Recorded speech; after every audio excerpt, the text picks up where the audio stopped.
He doesn't like Europe. And you? He doesn't like me either. No, I meant... I love it, but he wants to go right home. He hasn't got any boys here. Well, there's one, but he always goes around with the teacher. They won't let him play. And your brother has no teacher? Mother thought of getting him one. There was a lady told her about a very good teacher, an American lady. Perhaps you know her, Mrs. Saunders? I think she came from Boston. Oh, she well, told her about perhaps... this teacher, and we thought of getting him to travel around with us. But Randolph said he didn't want a teacher traveling around with us. He said he wouldn't have lessons when we were in the cars, and we are in the cars about half the time. Oh, well, then how There was could an he, English lady we met in the cars. I think her name was Miss Featherstone. Perhaps you know her? She wanted to know why I didn't give Randolph lessons. Give him instruction, she called it. I guess he could give me more instruction than I could give him. He's very smart. Yes, he seems to be. Mother's going to find a teacher for him as soon as we get to Italy. Can you find people in Italy to do that kind of thing? Oh, I think you can find people in Italy. Or else she's going to find some school. To do almost any kind of thing. He's only 10. He's going to college. Have you been? Yes, in Geneva. Oh. You know that English lady in the cars, Miss Featherstone? Asked me if we didn't all live in hotels in America. I told her I'd never been in so many hotels in my life as I've been in since I came to Europe. I declare it's nothing but hotels. I've never seen so many. Well, there are quite a number of them. Of course, they're very good. Once you get used to their ways, mind you, I think Europe is perfectly sweet. Well, I'm not disappointed. Not a bit. Maybe it's because I'd heard so much about it before. I have ever so many intimate friends who've been ever so many times, and then, of course, I have so many dresses and things from Paris. Whenever I put on a Paris dress, I feel as if I were in Europe. Are you waiting for someone? My aunt, Mrs. Costello. I'm taking her for a cure at the baths. They always made me wish I was in Europe. The dresses. Though I'm sure they send all the pretty ones to America. She's the most awful things here. What does she suffer from? Pardon? Your aunt.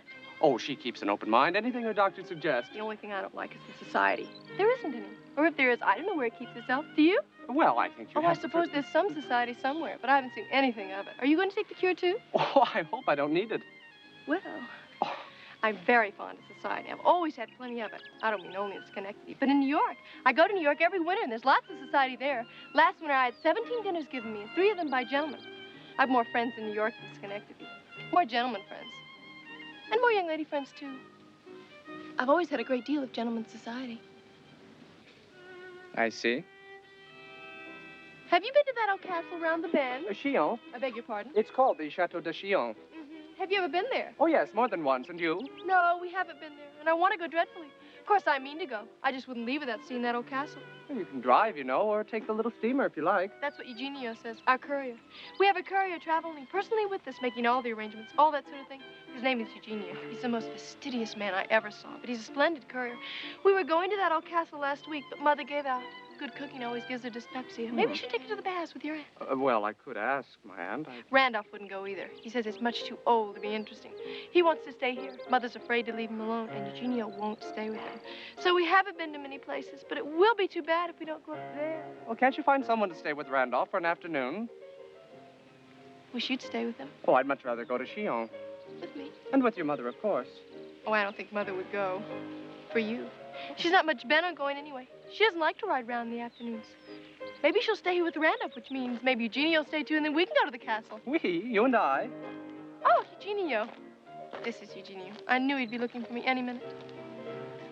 I have the honor to inform Mademoiselle it is time to go into the village. We're going to buy a clock. Eugenio's found one at a really amazing price. I'm sure. Mademoiselle has seen her brother? He's climbing the Alps. Excuse me? Oh, he doesn't want to come. See here, Eugenio. I'm going to that old castle anyway. To Chillon. Mademoiselle has made arrangements.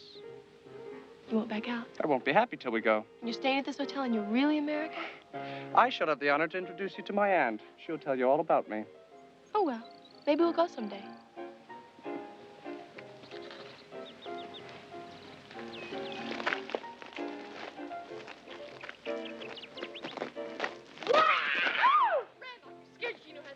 Mademoiselle, the carriage is waiting. Come on, Randolph, we're going in.